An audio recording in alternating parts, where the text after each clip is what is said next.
Please follow the link below to donate to the Onyx Tavern for as low as $1 a month. And remember to submit your fan art to onyxtavern@gmail.com.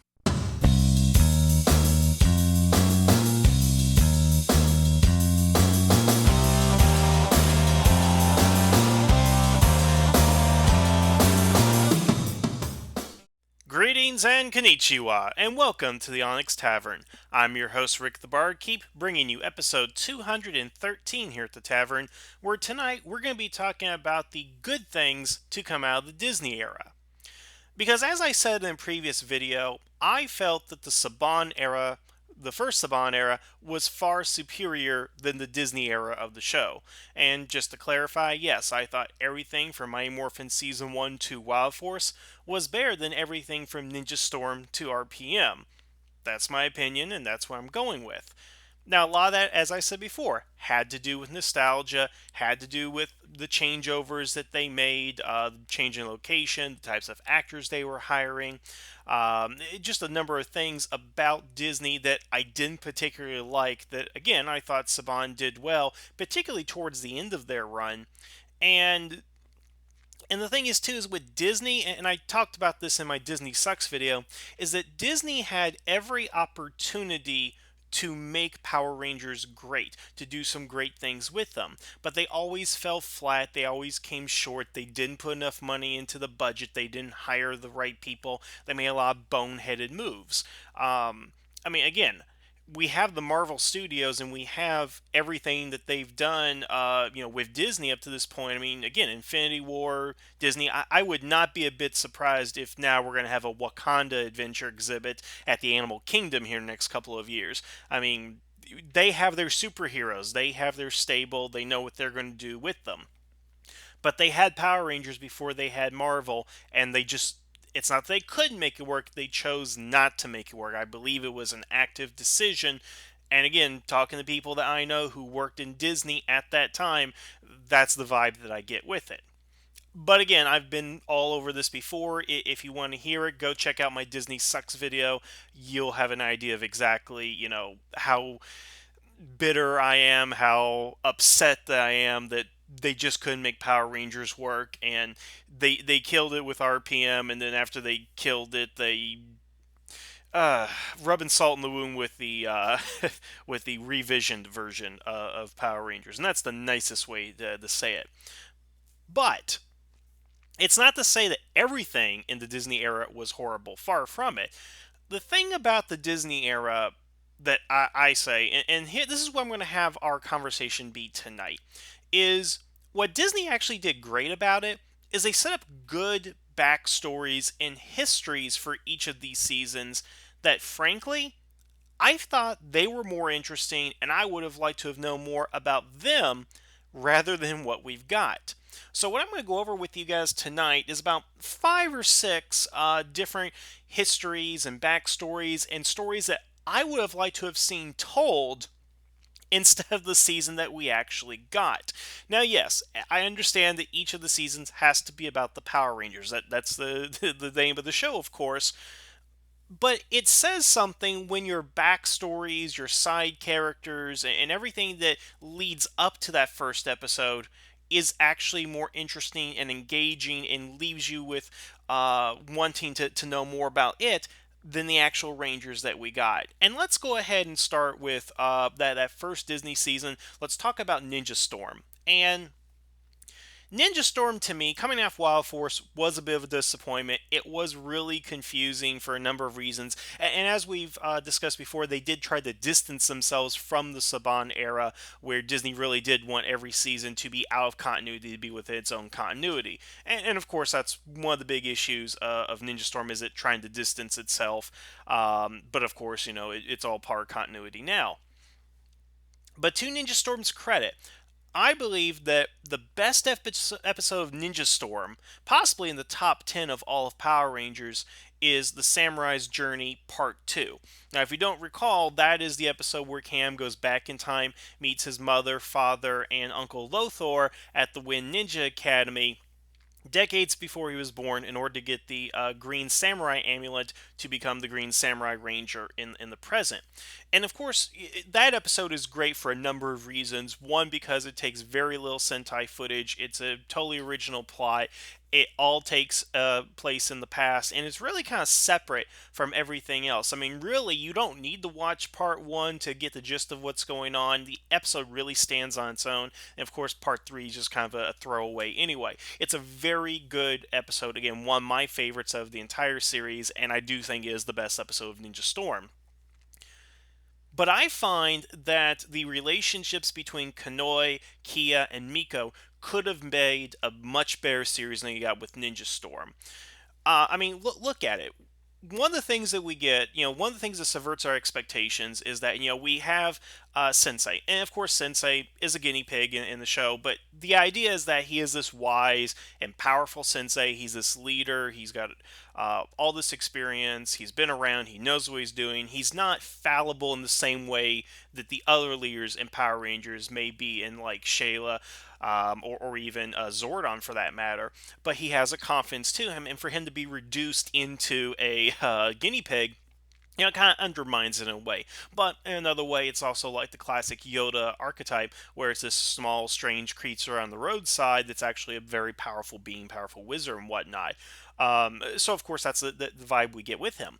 But when Cam goes into the past to meet his father in his, in his 20s and all that, as he's at the Wind Ninja Academy, maybe even younger than that, probably a teenager at that point, he's surprised that his father is a screw up, that he's not very good at what he does, that he's not committed to his ninja training as his sensei would like him to be.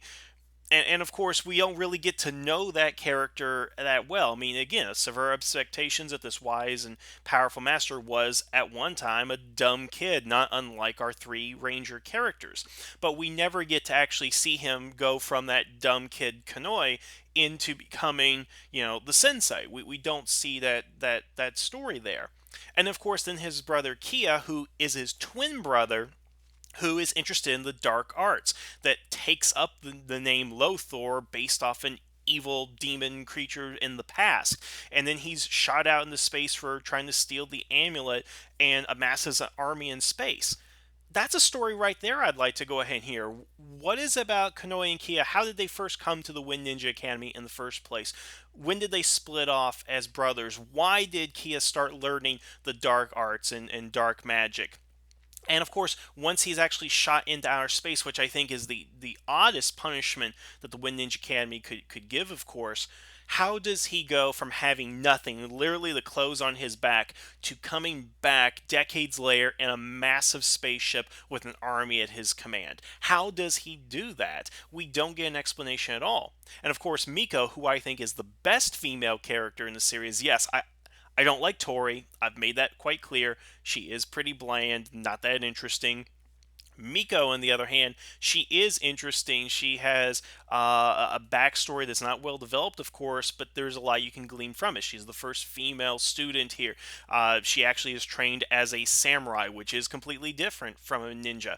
I mean, I'm just kind of interested in knowing more about her and her upbringing. And of course, her relationship with Kanoi. How do they end up falling in love? And ultimately, what leads to her death in the series? I mean, I want to see a series where it's Kanoi, Kia, and Miko going through the Wind Ninja Academy together, and then the three of them end up splitting up as Kanoi becomes the sensei, Kia is exiled, and Miko dies for some reason.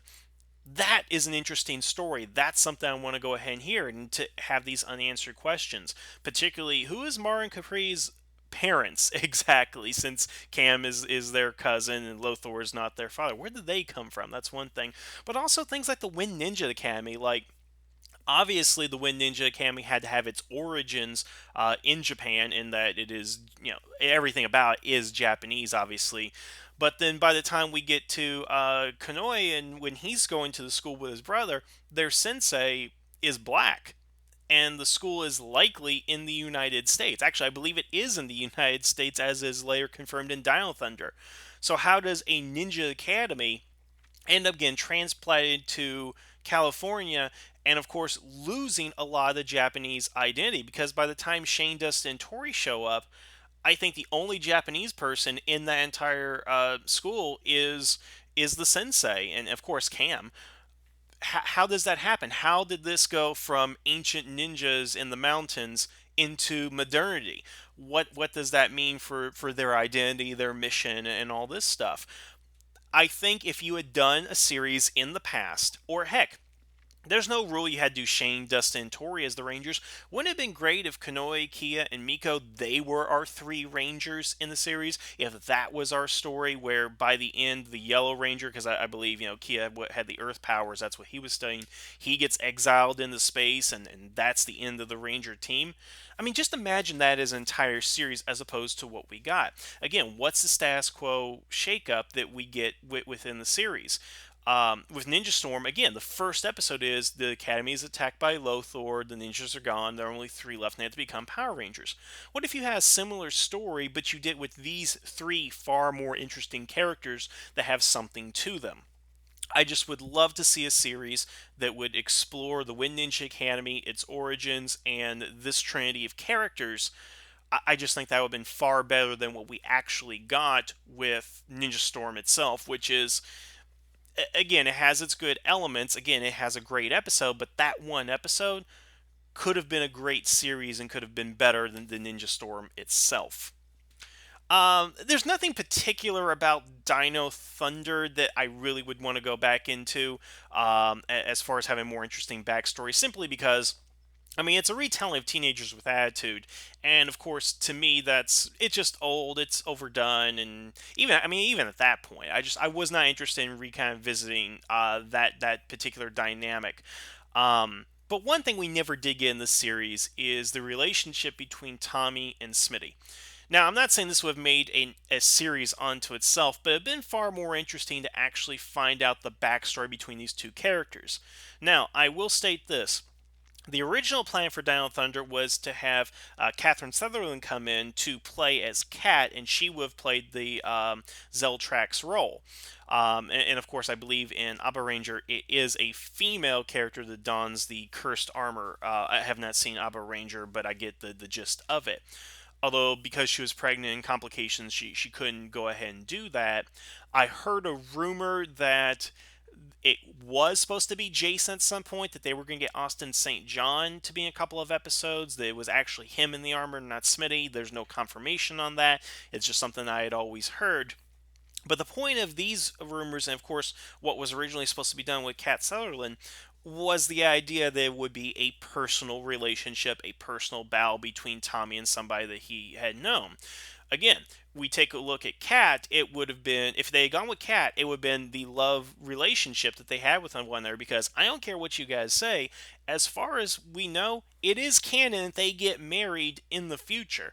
And knowing that information, and of course the last time that we saw them together, they were a couple, they were romantically involved, to the next time we see him in Dino Thunder to be involved in this relationship, this fighting relationship and fighting each other, and Kat turning evil once again. And of course, Tommy, his own demons would turn evil. That would have been interesting to certainly see. Or if indeed the rumors about Jason were true, then we could have finished that through line that we had between the two characters in their rivalry. Because as I said, in Turbo, when Jason is under the control by Malagor, he is saying, now I'm the one with the brains and the power, which shows that part of him is resentful still for Tommy for coming in, becoming the leader, becoming more powerful, and of course Jason losing his powers twice. If they could have continued that through line into Dino Thunder in that relationship, I thought that would make the series more interesting.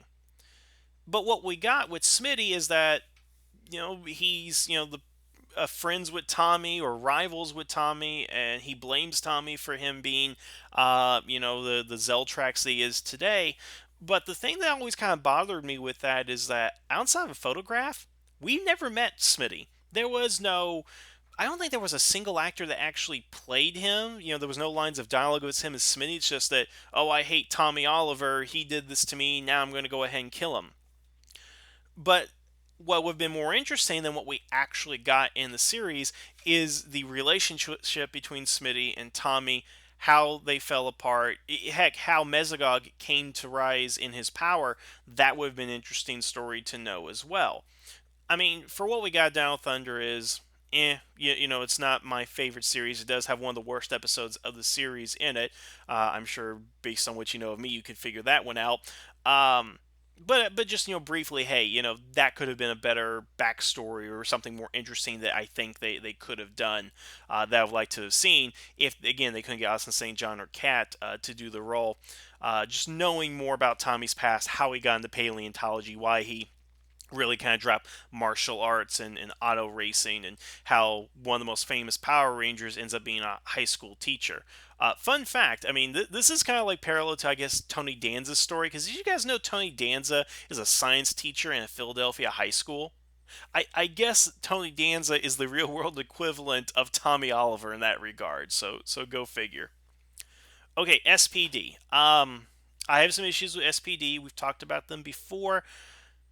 But man, I want to know about the A Squad. I want to see a story about the A Squad and see those Rangers. Now, I still contend, and again, unless there's official confirmation, which there has never been, I believe that A Squad was under mind control by Omni. Because once again, you have a creature who's a giant brain, has mind control abilities, gets Grum and Morgana both under his command using mind control. This is established in the series. And yet, you have five Rangers who turn evil and their boss is a mind controlling alien. And no, don't give me that whole we chose to be on the winning side or their colors were off before they actually met Omni. First of all, okay, no, we don't know if they actually met Omni prior to their first appearance in the beginnings episode, so that's speculation up in the air. And of course, two, um, what was that first point that I made? The one being the wing set. That's not a reason. That's just a throwaway line to try to justify because somebody has to ask the question. And of course, that's the only BS answer you can give. No, I do believe that it was mind control. Okay? That's what I'm going to believe. If you disagree with that, get an official statement from Saban, from the official writer, Judd Lynn, I believe, or Kalish. I'm not going to believe until I hear an official thing. Would I like to believe they turned evil? Yes, I would like to believe they turned evil of their own accord, but I'd like to have a better explanation and thus a better story, and thus leads into my point about Ace Squad. So, taking either mind control or they did it on their own, would it not be more interesting to follow this team of Rangers? Because what do you got? You have an alien Blue Ranger, you do have a female Red Ranger, the first female Ranger. They're all cocky, they're all the top of what they do. Because remember, they are the B squad that we meet in the series, but the A squad is the best of the best. They're the ones that are given the bear gear. They're the ones that get the Megazord first. They're the ones who have bear training. They are the best of the best. End of story right there. What made them the best of the best? What characters are they? And how is it that, we have Alien? I mean, okay, so I don't know what his real name is, but the fan name has been Beevor, and that's fine with me. I'll accept that for right now. What plant does he come from? What's unique about him as an alien? How does he relate to the other characters? How does Charlie lead the Rangers with possible sexism? Because we're talking about the year 2525. I mean, we're in 2018 right now, and I mean, look at all the rampant sexism that we have here. Look at people who were voting against Hillary just because she's a woman. Now, of course, people were also voting against her because, they're psychopaths, but I digress on that point.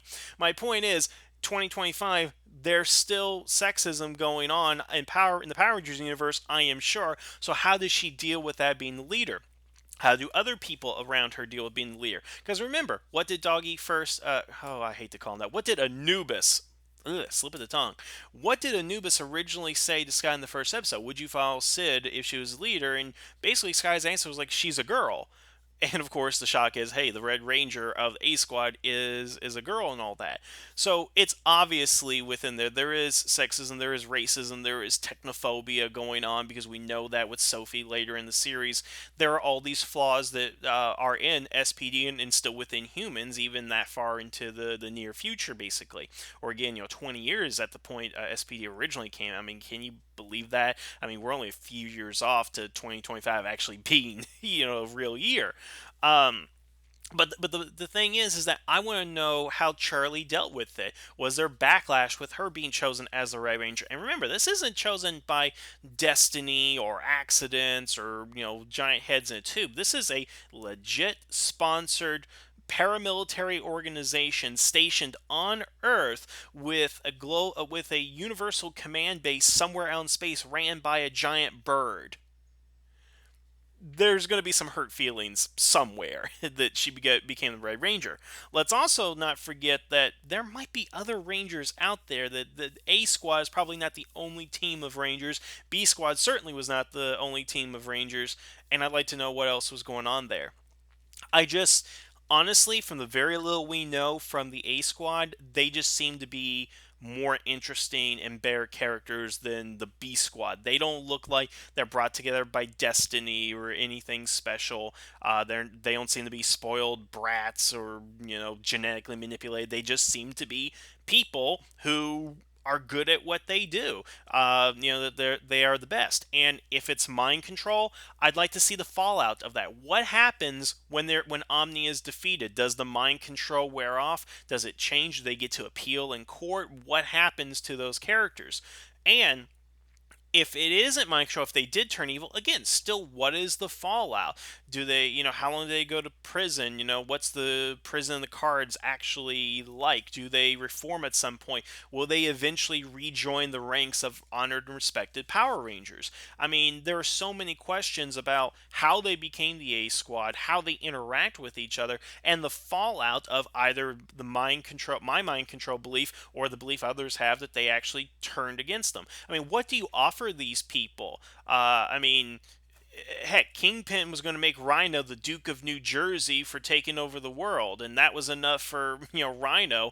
But what's it going to go ahead and take to get the Pink Ranger, which I believe her fan name was Rachel? What did you offer Rachel? What does she actually desire? Power? What does she want?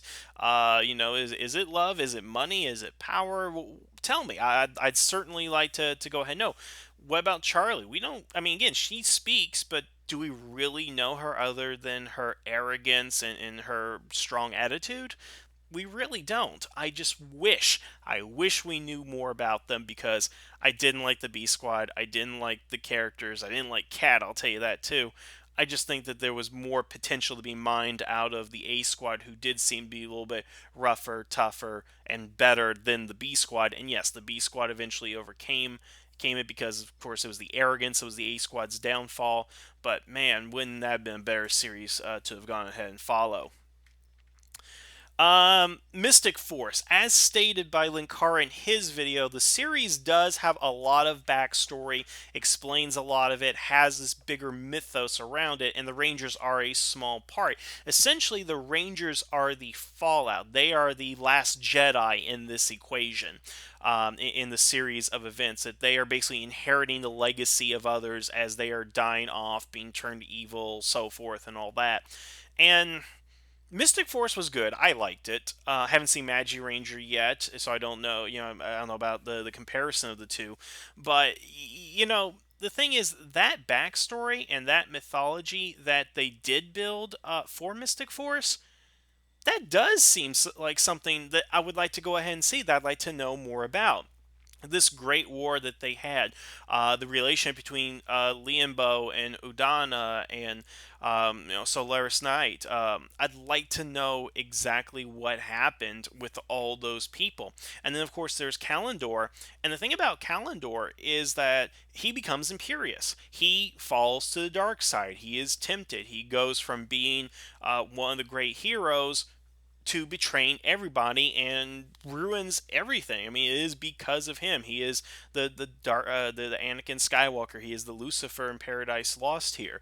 That changes everything. And I want to know more about that story. I want to know more about, because Kalendor, honestly, for the scenes that we have him in when Imperius is parading around pretending that he's still good, he seems like a great guy. He seems like a nice guy and the ally that everybody wants, and an old friend that has come back. But keep in mind that nobody really knew that he turned to evil except Gingy, I believe. So for them to know that, it's a big shock. But again, what if we can go back see all these events unfold, knowing that he's evil, seeing how he becomes evil, how he betrays everybody. And of course, Liambo. Korag is my favorite character in Mystic Force. He may not always practice what he preaches, of course, but I find him more compelling than a lot of villains that we've had up to that point and since, honestly. He is one of my top 10 favorite villains, and I really hope I can unlock him in Legacy Wars at some point. But in any case, I just want to know more about the Mystic Force backstory. I think this whole saga leading up to everybody's downfall, Udana sequestering herself, Bowen being taken to the human world, all that stuff is far more interesting than I think a lot of what we got in Mystic Force, and that's something I would have liked to have seen because, guys, I'm not that sword and sorcery kind of guy. I'm not into Harry Potter, but I do like Lord of the Rings. I don't care about Game of Thrones. I'm not gonna watch that crap or anything.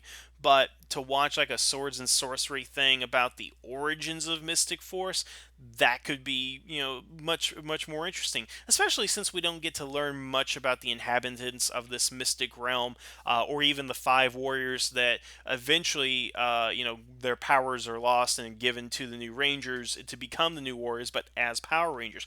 We don't even get to a single line of dialogue from any of those characters other than "ah." I think. I mean that's pretty much it. To find out about that team and how they failed in the Great Battle, oh, I would definitely like to watch that. Operation Overdrive. Honestly, no complaints about that. I like the story that they presented. There's no real backstory that I'm particularly interested in learning more about.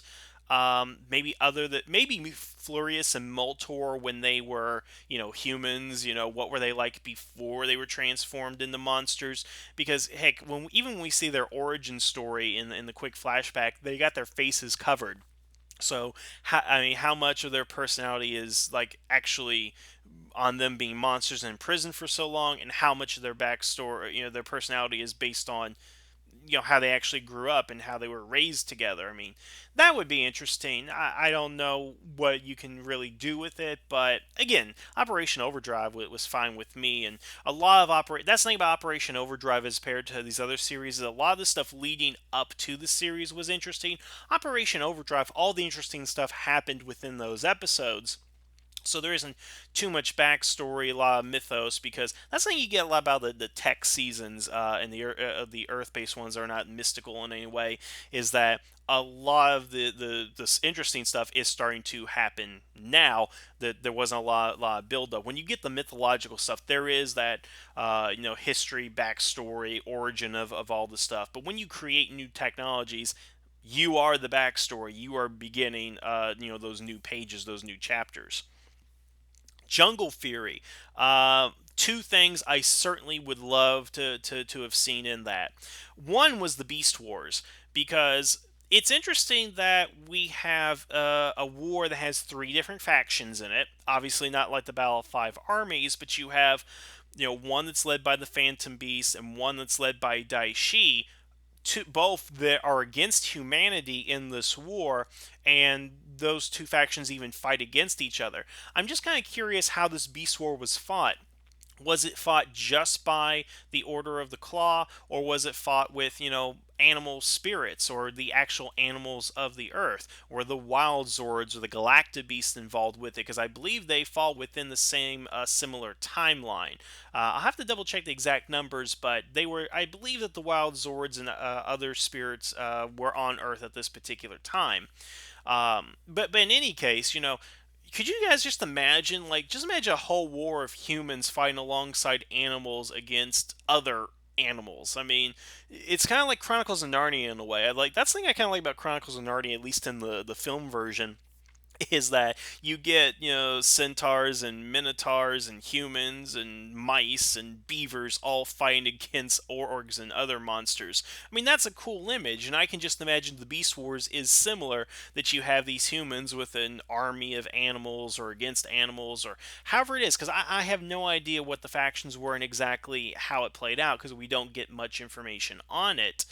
But that's something I would definitely like to have known more about. And I would have, honestly, why not have an entire Power Ranger series based on the war? Why not have it about Master Rilla, Master Gwyn, and Master Lope, them as Rangers, they could still be the three main Rangers based on the cats, but have them fight in the war. And of course, the last episode, they end up dying, pass on their powers, whatever.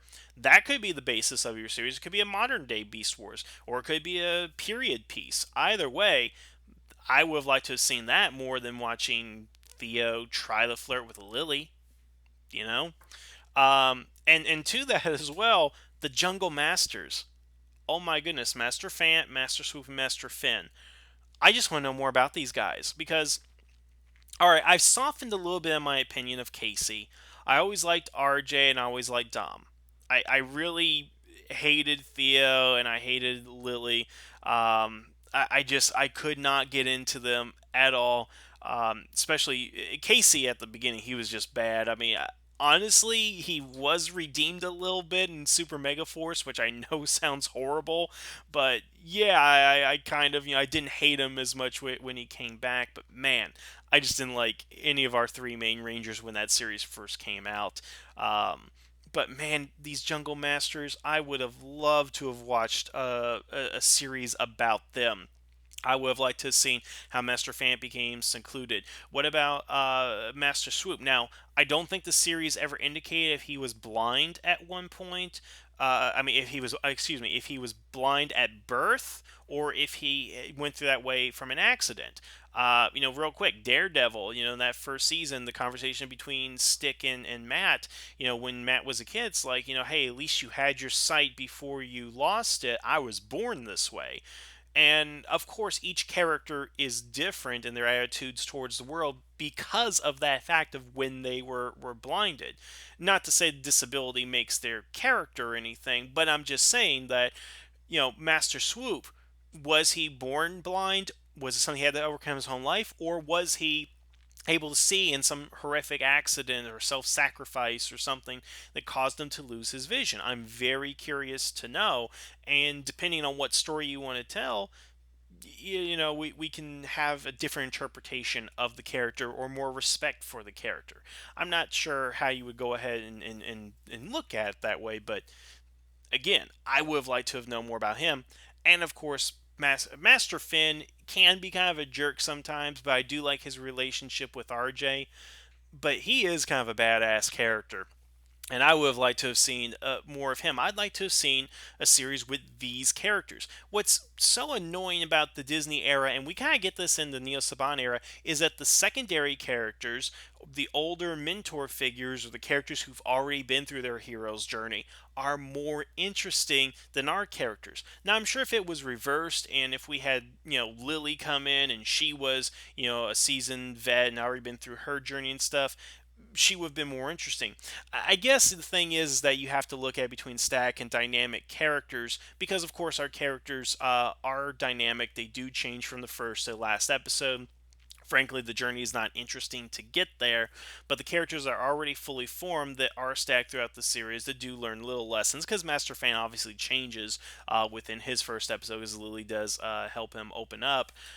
But I would have liked to see him maybe go through that journey throughout the entirety of a series, entirety of whatever and stuff. It could have been a whole subplot. I just wanted to see more of these characters more than I wanted the regular characters, and that's what I mean again by Disney. They make more interesting backstories and characters because again, they've gone through all their stuff before Jungle Fury starts.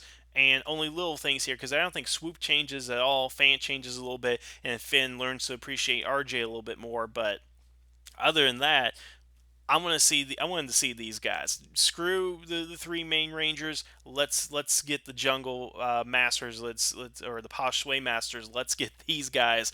I want to see more of them. And the same goes for Lope, Gwyn, and Rilla. Master Rilla. He has an interesting life. I can just tell. Under that beard is a lot of heartache and self-sacrifice, and I want to hear his story. That's what I want. And then finally, we have RPM, and I mean, the only story you can really tell, because, okay, so the better parts of RPM are the backstories. The best being Flynn's backstory of all his odd jobs and trying to do the right thing and always getting punished for it. And again, that's great episode. That's probably the best episode of RPM, I'd say. And he is my favorite character within the series.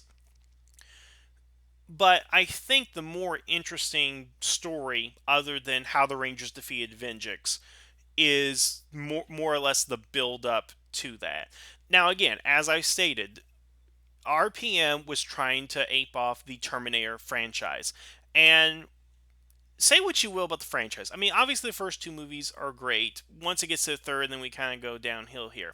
But I was always more interested in kind of how we got to Judgment Day and how that downfall took place. And Terminator 3 kind of got there. Genesis wanted to get there, but never really did.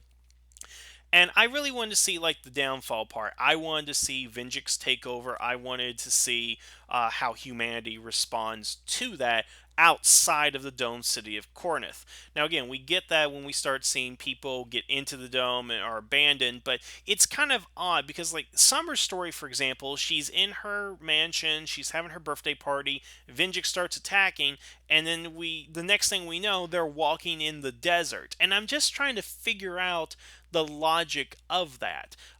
Because I think the journey to get to Cornith, the last bastion, the savior for humanity, that would have been an interesting story in and of itself.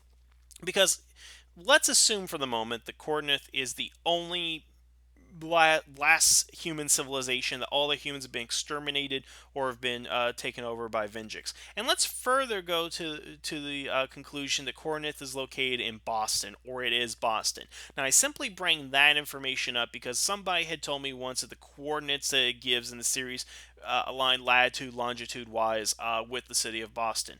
I don't know if that's true or not. I like to think of it because, hey, we get an East Coast city. But, wherever it is, let's assume for the moment that it's in Boston. And again, it's the last city, it's the Dome City. What are people in Japan doing? What are people in Venezuela doing? What are people in the Congo doing? What are people in Canada doing? What are people in Australia doing? What are people in Spain doing? You have all these people, 7 billion people on Earth, where they're snuffed out, but they've got to be survivors. I want to know how they are experiencing the rest of the world. Are they fighting? Are they dying? Are they trying to get to Corinth?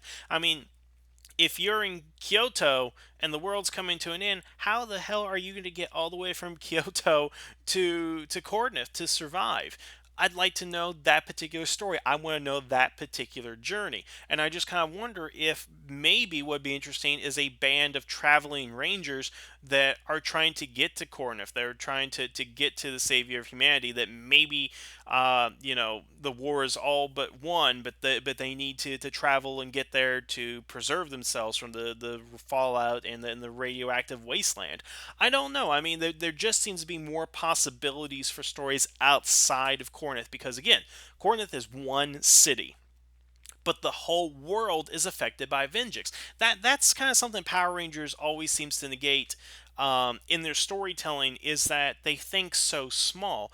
Yes, Rita is attacking, but she is attacking the world at large and not just Angel Grove. And yes, Venjix is focusing on Corinth in the series, but Venjix is a threat to the entire world. We also don't know what's happening outside of the Earth. What are the Equations doing, or the Equations, excuse me? What are the Triforians doing?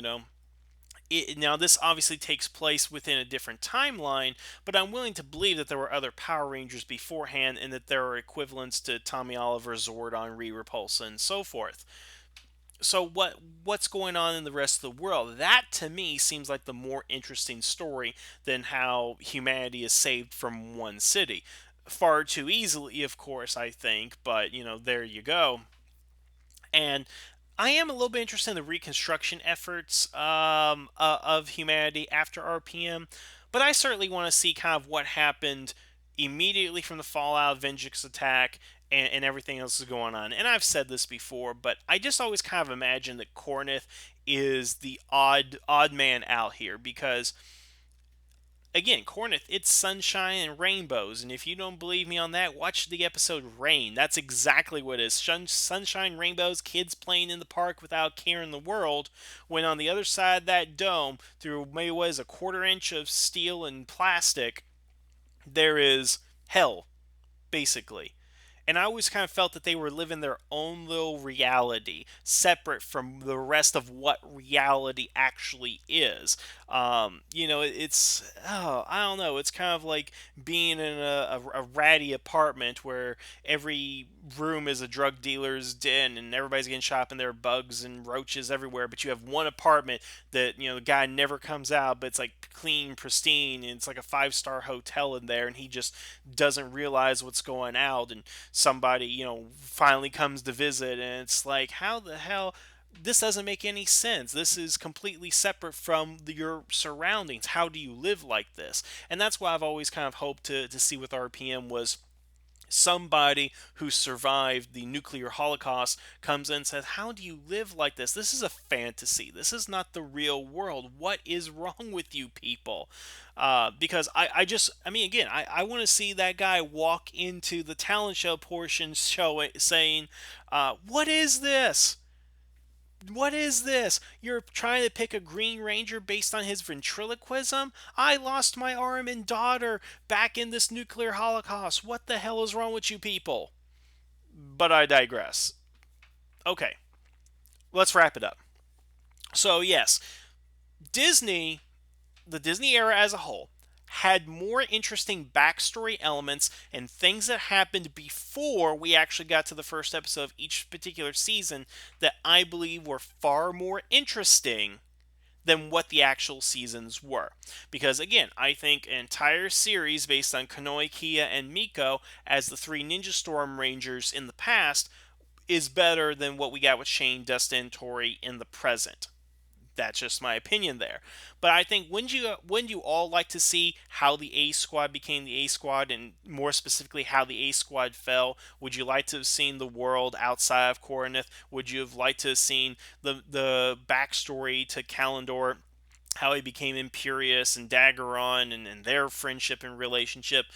I just think that all those things could have been far more interesting than what we got. And I'm hoping that one day the comics will go out of the Mighty Morphin nostalgia comfortable era, and then we'll get this. I mean, I would totally read an entire one shot graphic novel, whatever, on the journey of the A Squad, or I'd like to watch the Power Rangers Win Ninja Academy series, where it is Konoe and Kia and their relationship, and maybe it's a different timeline where Miko is with them, and I would like to know all this stuff.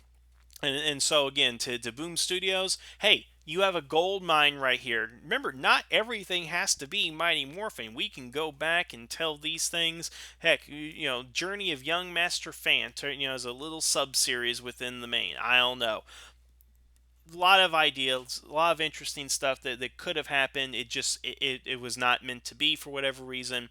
But that's the thing I say about the Disney eras. They had great ideas for what had come before, just not what they were doing with the series.